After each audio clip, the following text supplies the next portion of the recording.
Reddit atheist. Not sure if it's working. Milady. Let me get on my high horse for a second.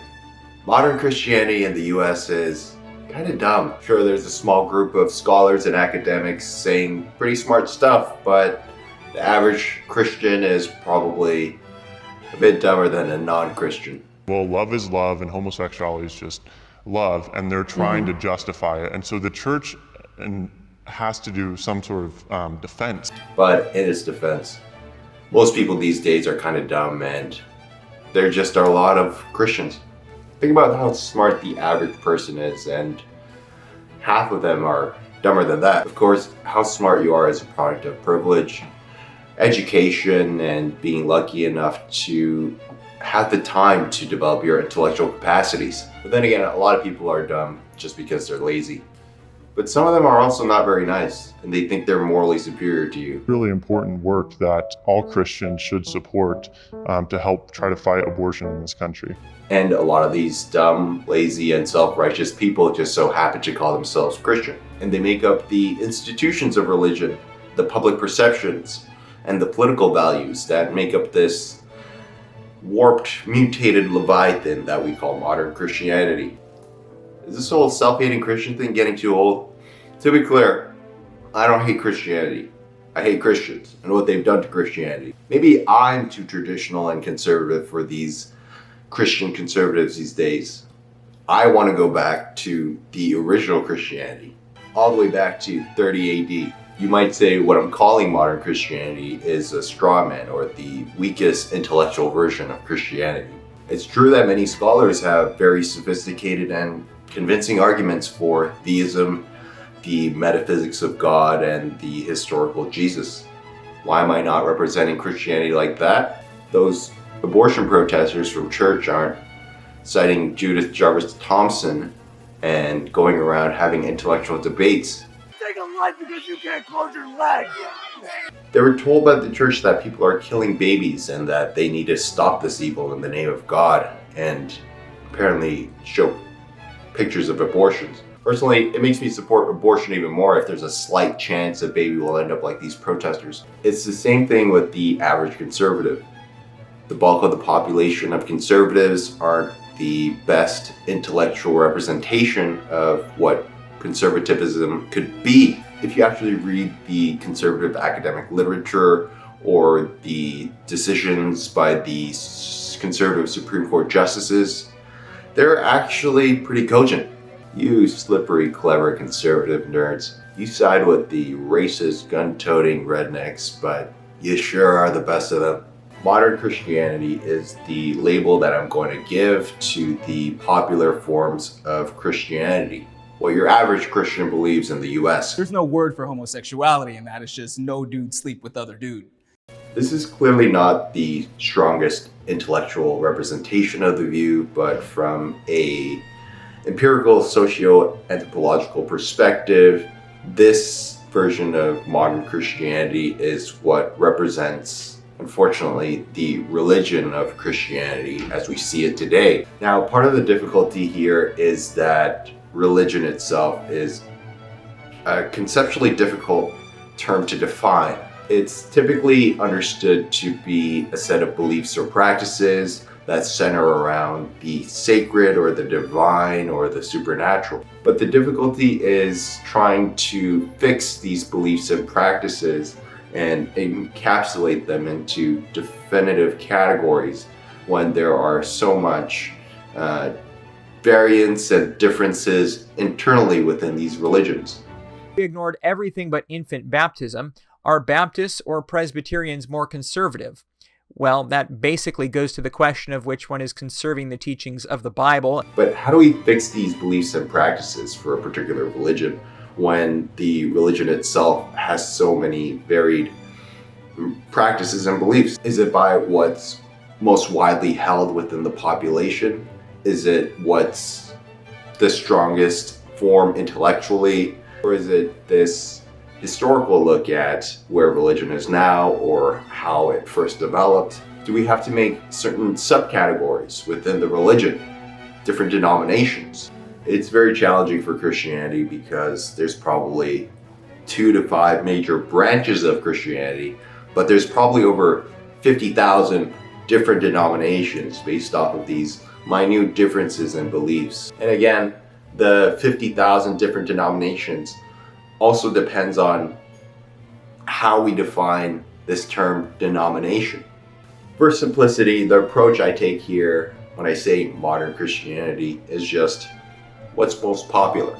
What do most people in America, when they call themselves Christians, do and believe? In terms of white evangelical support for Trump. Authoritarian leanings as well. They like order, hierarchy, and traditional gender roles, patriarchal powers. Modern Christianity in the US is an easy target for edgy internet atheists. New atheism gained popularity around 2006 and onwards when a bunch of anti-Christian books came out by the four horsemen of New Atheism: Richard Dawkins, Christopher Hitchens, Daniel Dennett, and Sam Harris. They're anti-Christian or anti-religious in the sense that they think that religion is a bad thing, a negative force overall. Historically speaking, they have a pretty good point.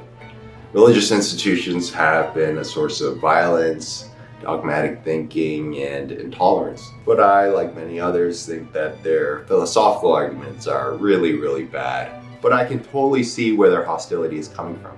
A lot of people, especially young people in the United States, who grew up with internet access were often dragged to church every Sunday. They grew up with religion and had a lot of questions that you weren't supposed to ask in the church.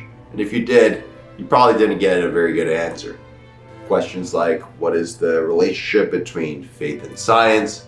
Why does the Bible seem so misogynistic, homophobic, and generally very archaic? Why is the church telling me that I'm gonna go to hell because I touched myself? As a kid, there's a bunch of adults in church with power and authority yelling at you and telling you that you're gonna go to hell. That's scary. People feel betrayed by the church. They were hurt by the church.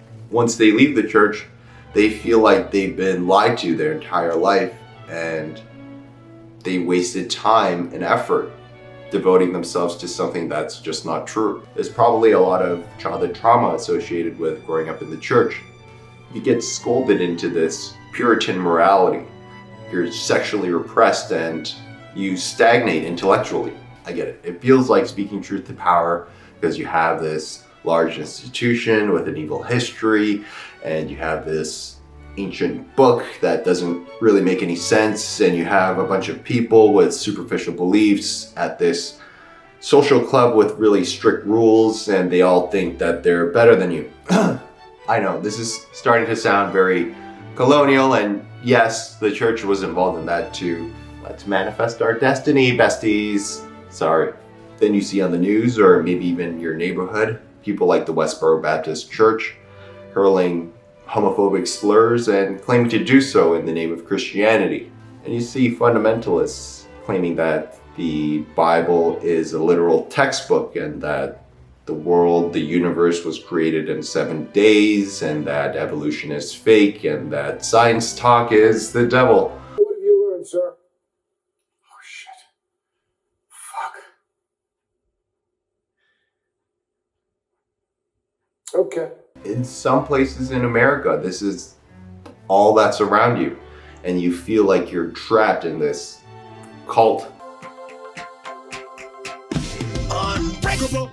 Stay alive, damn it. The church, in its best light, can actually be a source of social cohesion, a positive source for morality, and give people a profound sense of meaning. In its worst light, it can damage people psychologically. It can make them more bigoted, and it can stunt their intellectual growth. I think this is why New Atheism resonated with so many people. With the rise of the internet, it provided a community where people can share in their hurt and betrayal by the church and organized religion, kind of like a support group. The four horsemen of New Atheism seem like smart and sophisticated people, and of course you want to be associated with that instead of the idiots that believe in fairy tales. There's a certain satisfaction or justice to seeing these YouTube compilations of religious dummy gets owned by facts and logic. You want to distance yourself as far away from this oppressive religion that you grew up with. And new atheism provides a kind of new identity that you can cling on to. It's especially significant for teens and young adults who are still forming their identity and trying to find out who they are, developing intellectually, maybe for the first time in a critical academic setting like college. They're leaving the safety bubble of their parents, and it's the first time that they can question some of the values that they grew up with and see how big and diverse the world really is. Atheism is generally on the rise globally, and there's a lot of factors apart from the new atheist movement that are contributing to this. There's more education in the world. There's more emphasis on individualism and autonomy, and there's a kind of cultural shift to more liberal, secular ideologies. Now, new atheism as a movement had a definite impact on millions of people in the early 2000s, but it's waned a lot in popularity. But there were a lot of problems with new atheism that led to its weakened influence. The truck is waiting outside. Out of my way! First, their odd hostility and obsession with being anti-religious is kind of cringy, and it was cringy even to other atheists. The fedora-wearing neckbeard that starts a debate whenever someone says "bless you" or ridicules people about the afterlife after they just lost a loved one. It's just in poor taste, you know? Even the Four Horsemen seem kind of Islamophobic, culturally insensitive, and really fixated on the bad parts of religion. When new atheism emerged, there was an kind of dogmatism, ironically, that formed in atheist circles where new atheists would be militantly anti-religious and completely dismissive of anything religious. And it's kind of cringy to base your entire identity and personality and think of it as a mission to be anti-religious. Second, their philosophical arguments are really bad, especially Dawkins and Harris. Obviously, I can't break down their books in any detail here, and others have done a much better job in this aspect. But the short of it is that they don't really engage with the academia around, say, philosophy of religion, which you sort of need to if you're going to make sweeping claims or dismiss certain arguments for theism. Richard Dawkins is a legendary evolutionary biologist, and I love the work in his field, but he's a horrible philosopher. And it makes sense, he's not a philosopher. Sam Harris doesn't really engage in theology or philosophy of religion, but he does make claims about, say, the philosophy of mind or morality, and he really doesn't engage even with the secular scholarship in this area, which is really important to do if you're going to make these claims. He also looks like Ben Stiller, and I just find him to be the most boring of the Four Horsemen. Hitchens and Dennett are a bit better. R.I.P. I'll pray for you, but they seem to have a different mission from, say, Dawkins or Harris. Dennett is personally my favorite because he's a fabulous philosopher of mind and philosopher of science. Going through his work, Dennett doesn't really engage in philosophy of religion. Honestly, I don't think he really cares about the question of whether God exists or not. He seems to be in the camp of people that dismiss religion as a social and psychological phenomenon. Specifically, he's more interested in the evolutionary roots of religious belief and how they can emerge to have a specific survival function. This camp of people don't really engage with religious arguments. They don't really care. What they're interested in is why religion exists at all and the phenomenon of religion. There's a lot of other popular people in this camp. Sigmund Freud, for example, analyzed religion psychologically. He believed religion was a psychological crutch and that God originated from this sort of father figure projection. Or Karl Marx, who viewed religion as a political tool for coping with oppression and economic hardship. Or Friedrich Nietzsche, who viewed religion as a kind of moral tool that arose out of weakness. Or Emil Durkheim, who viewed religion as a kind of social glue. All these people don't care to debate the truth of religion, and they just sort of dismiss it and analyze the phenomenon of religion. Christopher Hitchens seems to be on a different mission, where he tries to elucidate the social and political harms of religion and religious institutions throughout history. Hitchens was also a really good public speaker and a snarky British guy, like a smarter Ricky Gervais. We already went through all the horrific stuff that the Christian church did, so believe me when I say other religions also have a pretty bloody and evil history. But it's a bit of a stretch to say that we should get rid of all religions altogether just because they did bad stuff.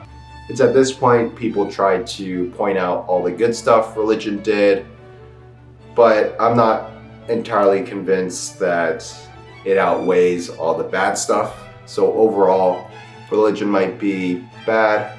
So I would kind of agree with Hitchens here if we were doing some impartial utilitarian calculus weighing the overall bad versus the overall good of religion. It would probably tip the scales towards more bad. But thankfully we live in a liberal democracy that affords the freedom of religion. It's such a fundamental right that it's not really appropriate for utilitarian calculus whether we should just get rid of religion altogether. People have the freedom. This freedom itself is valuable. I mean, honestly, most people, even if they're not religious, are in favor of religious expression and religious freedom. And a lot of religious people are in favor of separating church and state. I think an important lesson is that despite all of the horrific things that religion has done, the horrific people that call themselves Christian and claim to be doing the Lord's work, all of that is irrelevant to the question of whether Christianity is true or not. Just like there are stupid Christians that believe the earth was created in literally 7 days, there's also stupid secular scientists that are, anti-vaxxers or believe that the world is flat. Does that mean all of science is stupid because of them? No, of course not. A few representative opinions don't undermine what they actually represent. I think we all know that bad representatives of a religion, whether it's a single person, the Westboro Baptist Church, or a theocratic institution, they don't reflect on the truth or falsity of the religion itself. Even if every Christian in the world was a force for moral good and all had PhDs and were perfectly smart, that wouldn't make Christianity any more true or false. The truth or falsity of a claim like God exists is true or false independent of whether Christians do bad things or they think the gospel says some weird things. Both of my grandfathers were preachers. They were both very poor. They lived simple, modest lives. They were extremely offended by men that made money like you do, preaching like you do. What would your response be to people that think that preachers shouldn't live this kind of a lifestyle? I have a lot of natural gas on our property. Didn't know that, did you, babe? Okay, the third reason why new atheism isn't as popular anymore is just because people moved on. People stopped caring. There's more to life than debating people on the internet about religion. And at a certain point, you just kind of give up on trying to change people's beliefs and you move on with your life. People get older. People have other priorities. If you've actually been in debates, you'll know that people hardly actually change their mind. And if they do, it takes an incredible amount of effort. Also, you quickly learn that outside of the internet, normal people actually don't really care whether you're an atheist or religious. People are more normal. You don't win friends by talking about Bertrand Russell or the cosmological argument. You don't win friends with salad. In today's society, there's definitely a kind of apathy or ennui when it comes to religion. Maybe it has to do with postmodern values.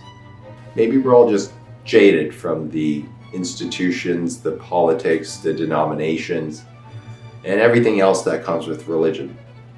Spirituality seems to be important to a lot of people, but religion carries a lot of baggage. My life is perfectly fine without more works into biblical scholarship apologetics or theology or brain-hurting philosophy. I'm barely surviving a full workday. I really don't have it in me to add another problem into my life. Listen, if it makes you happy, sure, I'm open to the existence of God. But I'm not going to look into it. I'm an agnostic, or apathetic agnostic, whatever. There's definitely some need for spirituality these days, but only if it makes your life easier. Maybe going to church makes life easier for some people. Believing in a higher power, having a social club, a routine. And if you're cooler and more sophisticated, maybe you believe in something like, I don't know, astrology or self-help or The Secret. It's weird. All the popular spirituality stuff always goes down this rabbit hole of eventually ending up being like a cult.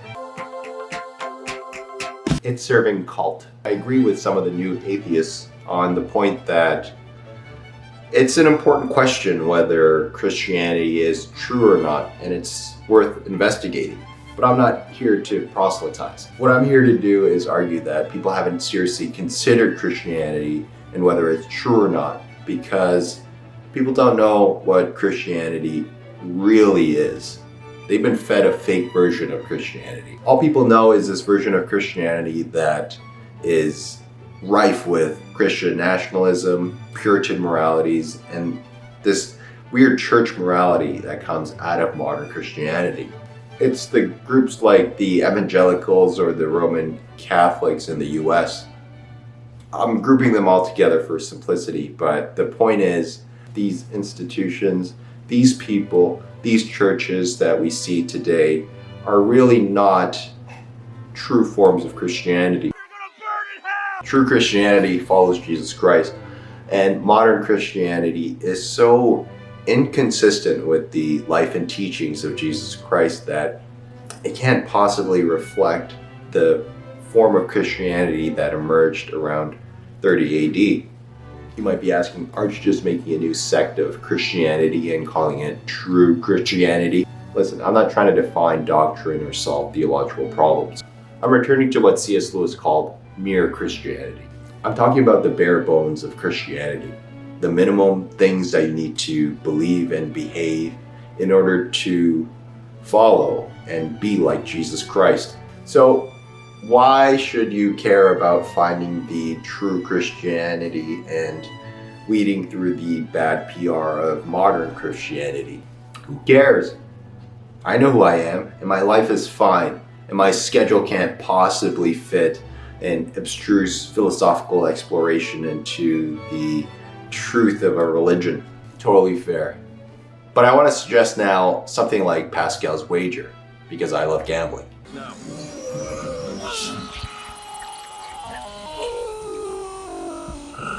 Imagine this scenario.